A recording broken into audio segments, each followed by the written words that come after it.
नमस्कार दोस्तों, मेरा नाम है अजय प्रताप और आज मैं आपको बताने जा रहा हूँ ट्रांसक्रिप्शन इन प्रोकैरियोट्स के बारे में।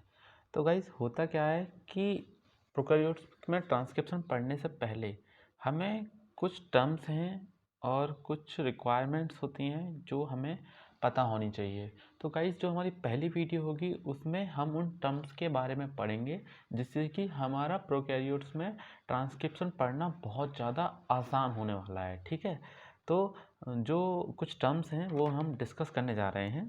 सबसे पहली बात, central dogma. Central dogma theory है एक, जो थ्योरी बताती है कि डीएनए, ठीक है, डीएनए से आरएनए का बनना, यानी मैसेंजर आरएनए का बनना जो होता है उसको हम ट्रांसक्रिप्शन कहा गया। ट्रांसक्रिप्शन, ठीक है, इसको हम कह सकते हैं synthesis of RNA molecule from DNA strand. Synthesis of RNA molecule from DNA strand, यानी डीएनए स्ट्रैंड से आरएनए का बनना हमारा ट्रांसक्रिप्शन होता है। अब ये मैसेंजर आरएनए जो बना वो कोड करता है प्रोटीन्स के लिए, और आरएनए से प्रोटीन्स बनने को हम कहते हैं ट्रांसलेशन। जो हमारा अलग टॉपिक होगा उसको भी हम कवर करेंगे। तो ये थी हमारी सेंट्रल डोग्मा थ्योरी। अब बात करते हैं हम टाइप्स ऑफ आरएनए की, कि कितने आरएनए के टाइप्स होते हैं।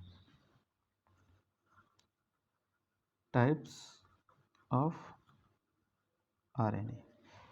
तो जो आरएनए जो होता है वो 3 टाइप का होता है।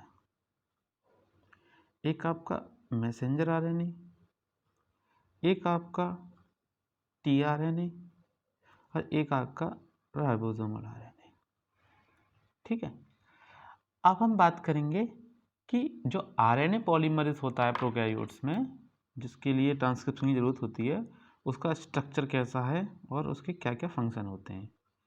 तो RNA polymerase in prokaryotes. RNA polymerase in prokaryotes. तो होता क्या है RNA polymerase? It is a holo enzyme that composed of core enzyme to which contain 2 alpha unit and 2 beta unit. होता कैसे, इसका स्ट्रक्चर बताता हूँ मैं आपको।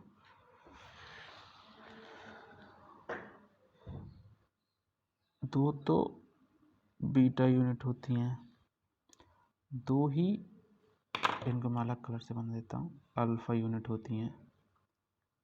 ठीक है, 2 अल्फा यूनिट होती हैं और एक हमारी ओमेगा यूनिट होती है।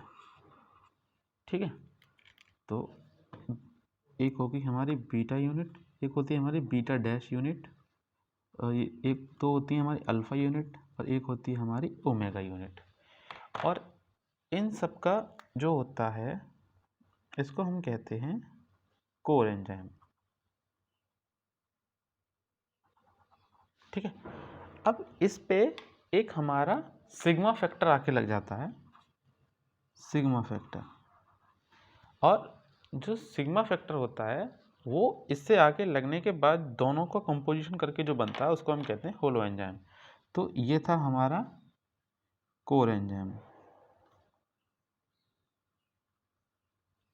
ये था हमारा सिग्मा फैक्टर, और इन दोनों को ऐड करके जो बना हमारा, वो बना हमारा होलो एंजाइम। अब इनके कुछ फंक्शंस हैं वो हम इसी डायग्राम में कवर कर लेते हैं। तो जो अल्फ़ा जो होता है वो हमारा डीएनए का वो पार्ट डिटेक्ट करता है जहाँ की ट्रांसक्रिप्शन होना है। तो अल्फ़ा का लिख लेते हैं फंक्शन हम, detect the part of DNA That the part of DNA which is transcribed into RNA। मान लो एक डीएनए का कोई सेगमेंट है जो ट्रांसक्रिप्शन करना है जिस सेगमेंट का, उसका जो पहचान करेगा ना वो हमारा अल्फा करेगा, अल्फा आरएनए पॉलीमरेज। ठीक है, अब बात करते हैं हम बीटा की। जो बीटा होता है वो हमारा पॉलीमराइजेशन में हेल्प करता है, हेल्प इन पॉलीमराइज। तो help in polymerization, help in polymerization. तो ये हमारा हो गया बीटा का फंक्शन। और जो बीटा डैश जो होता है वो उसके अनवाइंडिंग के लिए हेल्पफुल होता है। जब मैं डायग्रामेटिकली समझाऊंगा ना आपको तो आपको क्लियर हो जाएगा। फिलहाल आप इसको मेमोराइज करने की कोशिश कीजिए कि ये आपके दिमाग में रखेंगे ना तो जो प्रॉपर स्टेप्स जो हैं वो आपको एकदम से याद हो जाएंगे। अनवाइंडिंग ऑफ डीएनए मॉलिक्यूल, किसका क्या फंक्शन। अगर आपको ये याद नहीं होगा तो आप कितनी भी स्टेप्स पढ़ लीजिए आप सब भूल जाएंगे। लेकिन अगर आपको ये दिमाग में है कि किसका क्या फंक्शन है तो आपको सब कुछ अच्छे से याद रहेगा। अब जो सिग्मा जो होता है हमारा, सिग्मा, सिग्मा का मैं लिख देता हूँ यहाँ।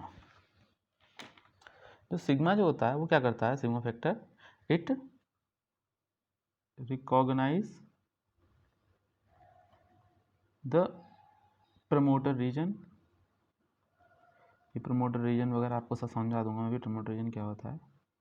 प्रमोटर रीजन एंड हेल्प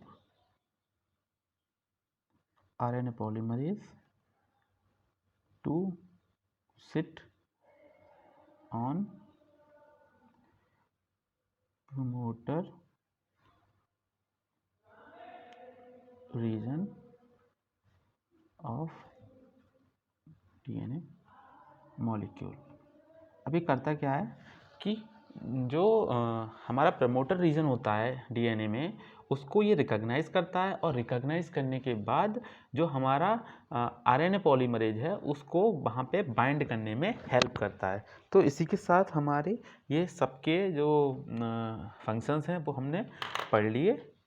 अब हम बात करने जा रहे हैं कि हमारा टेम्पलेट डीएनए स्ट्रैंड क्या होता है, कोडिंग डीएनए स्ट्रैंड क्या होता है, ये प्रमोटर रीजन क्या होता है, ठीक है, ट्रांसक्रिप्शन यूनिट क्या होते हैं, अपस्ट्रीमिंग सीक्वेंसेस क्या होते हैं। तो ये टर्म्स आपको जानने ज़रूरी हैं for effective learning of translation of prokaryotes. तो सबसे पहले बात करते हैं हम कोडिंग डीएनए और टेम्पलेट डीएनए स्ट्रैंड की।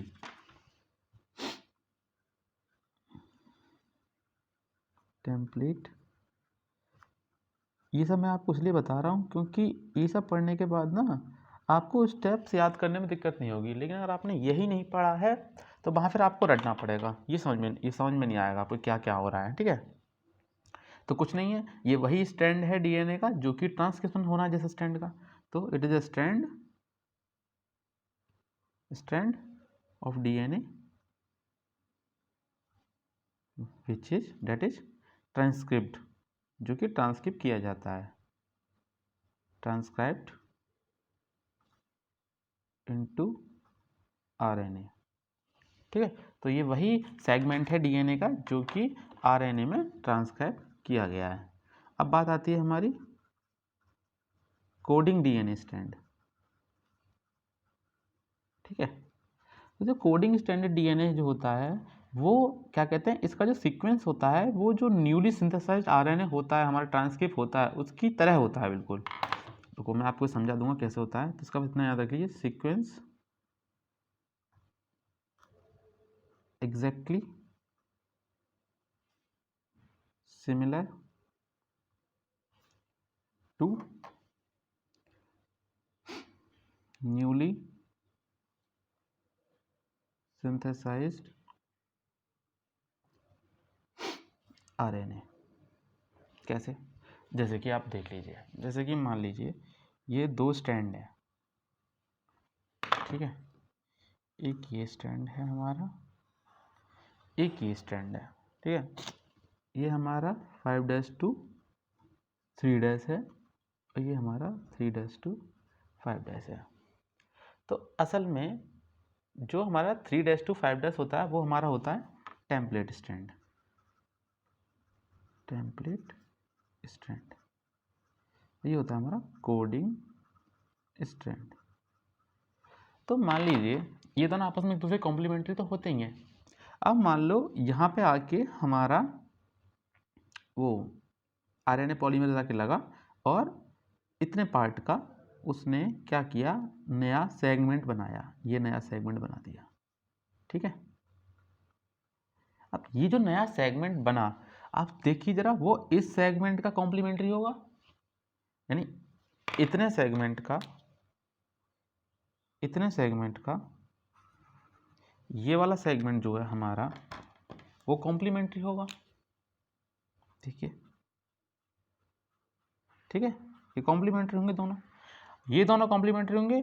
लेकिन ये वाला सेगमेंट जो था कोडिंग स्ट्रैंड का, क्योंकि ये भी तो डबल स्ट्रैंडेड डीएनए था, तो ये वाला अगर इसके कॉम्प्लीमेंट्री बना है तो ये वाला सेगमेंट जो था वो भी तो इसके हरे वाले के कॉम्प्लीमेंट्री ही था पहले से, क्योंकि तभी तो ये दोनों आपस में जुड़े हुए थे। तो हम कह सकते हैं कि जो न्यूली सिंथेसाइज्ड हमारा जो आरएनए है, mRNA बना है, वो हमारा कोडिंग स्ट्रैंड की तरह है। देखो यही तो मैंने लिखा है, sequence exactly similar to newly synthesised RNA.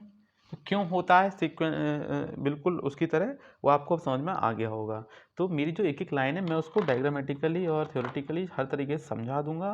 कोई भी लाइन फालतू नहीं लिखी हुई है, बहुत ही इंपॉर्टेंट लाइन्स हैं, तो आप इनको ज़रा गौर से पढ़िएगा। अब हमने पीछे बात की थी प्रमोटर रीजन की। अभी प्रमोटर रीजन क्या होता है? असल में होता क्या है कि जो हमारा कोडिंग स्ट्रैंड होता है ना, उस पे कोई एक रीजन होता है उसके 5th एंड साइड पे। तो हम कह सकते हैं कि इट इज अ रीजन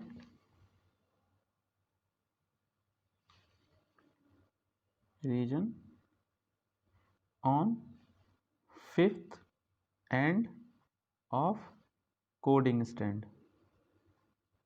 या फिर हम ये भी तो कह सकते हैं कि 3 एंड ऑफ टेम्पलेट स्ट्रैंड। अरे 5th end of coding strand ही तो 3 एंड ऑफ टेम्पलेट स्ट्रैंड है। तो असल में ये जो होता है ये पॉलीमरेज एक्टिविटी करता है, जहाँ पे कि हमारा where the RNA polymerase attaches. ठीक है, वो होता है हमारा प्रमोटर रीजन। अब बात करते हैं हम अपस्ट्रीमिंग सीक्वेंसेस क्या होते हैं। अपस्ट्रीम सीक्वेंसेस, तो होता क्या है कि कुछ सीक्वेंस होते हैं, मतलब बेस पेयर सीक्वेंस होते हैं हमारे ट्रांसक्रिप्शन यूनिट से पहले, जो कि हम जहाँ पे कि हमारा आरएनए पॉलीमरेज बाइंड करता है। ठीक है, जैसे कि मैं आपको समझाने की कोशिश करता हूँ। जैसे कि मान लो ये है हमारा डीएनए। तो मान लो यहाँ से हमारा क्या होना है, ये हमारी ट्रांसक्रिप्शन यूनिट है, ट्रांसक्रिप्शन यूनिट। अब ट्रांसक्रिप्शन यूनिट क्या होती है उसके बारे में लिख देते हैं। असल में ये होता है actual part of DNA which get transcribed into RNA. Actual part of DNA which is to be transcribed into RNA. ठीक है, असल में ट्रांसक्रिप्शन यूनिट वह पार्ट है जो कि हमारे डीएनए को ट्रांसक्राइब करना है। जैसे कि मैं इसको शो कर देता हूँ ग्रीन स्केच से। तो ये ग्रीन स्केच वाला जो पार्ट है इसी को हमें मतलब ट्रांसक्राइब करना है। लेकिन ऐसा थोड़ी ना है कि एकदम से ट्रांसक्राइब हो जाएगा, उससे पहले इसके लिए कुछ तैयारियां करनी होंगी ना। तो जो तैयारियां जो होती हैं वो हमारी क्या होती हैं कि एक तो हमारी -10 बेस पेयर, यानी 10 बेस पेयर इधर, और एक -30 बेस पेयर पे हमारे दो सीक्वेंस होते हैं, ठीक है। तो दो सीक्वेंस हमारे कौन कौन से हो गए, एक तो हमारा हो गया -10 बेस पेयर सीक्वेंस और एक हो गया हमारा -35 बेस पेयर सीक्वेंस, ठीक है। दो हमारे सीक्वेंस हो गए। तो अब इन सीक्वेंस का अपना अपना फंक्शन होता है, ठीक है। तो इसको हम कह देते हैं टी सीक्वेंस, इसको कहते हैं हम TA सीक्वेंस, ठीक है। असल में होता क्या है कि इस सीक्वेंस पे हमारा जो आरएनए पॉलीमरेज है वो सबसे पहले आके यहीं लगता है। तो it is the initial site for attachment of RNA polymerase. अरे जहाँ से काम स्टार्ट होना है असल में वैसा थोड़ी ना वहीं पे जाके सीधा लगेगा। अरे कुछ पहले से लग के आएगा, कुछ तैयारी करेगा, तभी तो जाके इफेक्टिवली वो कर पाएगा आगे की प्रोसेस। तो इतना ही था, हमारे जो टेक्निकल टर्म्स थे वो हमने इसमें कवर कर लिए। अब हमारी नेक्स्ट वीडियो में हम उसके इनिशिएशन, इलॉन्गेशन और टर्मिनेशन के बारे में पढ़ेंगे, जो कि पढ़ना अब बहुत ज़्यादा आसान हो जाने वाला है ये सब टर्म्स, ये सब टर्मिनोलॉजी जानने के बाद। होप गाइस आपको वीडियो पसंद आई हो तो please like, share and subscribe. Thank you.